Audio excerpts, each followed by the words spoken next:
Alright, hello YouTube and those who have been following my blog for the past semester. I'm K-Babs on the radio at Dixie State University, X91.3. Recently in our radio class, our Professor Sean had uploaded our air checks, our little bits and pieces of some of the things that we've done over the semester to the internet, and he allowed some of his associates as well as some other more well-known radio personalities to critique the 2380 and 3380 radio class. So we got some really interesting feedback, and I just wanted to kind of read over my notes and figure out, what I got away from that personally. And so anyone who's been watching, paying attention, wants to get into radio, this is some good advice from the greats to college radio students, and it is really good. So, number one, something I learned is that radio is competitive.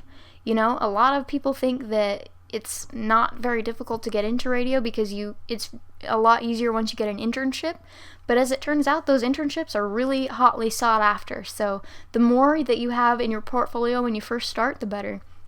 And number two, and this we kind of already knew, but confidence in radio is key. If you sound confident, you will be confident, and people will want to listen to you. They don't want to listen to you if you're bored all the time, like, oh, this is the weather. You have to be assertive in order to be exciting. So I liked that. Listen to other DJs to get a feel for how it should be. Just like any other career, if you pay attention to those who are already accomplished, it will teach you a lot about how you're supposed to do it. So if you're an aspiring DJ, tune in to all the DJs that you want to sound like and listen to their shows all the time. Don't talk at your audience, talk to them. Talk as if you were only speaking to one person on the radio rather than, hi everybody, how's it going? Make sure you're getting a really personal connection as if there was somebody actually in the studio with you. It will make your radio sound a lot more relatable and just improve your overall radio personality. And that's something that they say you cannot be taught, is how to become a radio personality. However, a little bit contradictory sometimes. You should try to be yourself. Be a personality that is you. Don't be a personality that's someone else. Just let your own personal tweak on things shine through, and people will like that. People don't like anyone who's a faker or a poser. You want to be a very genuine person.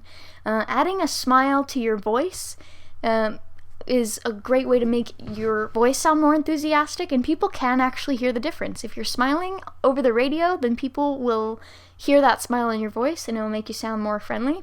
And the last little bit that I would like to touch on is that if you do mess up and you say something really, you mispronounce something really bad, it's okay to laugh at yourself and kind of let your audience in on that. Oh man, that's a tongue twister. I should have said that better.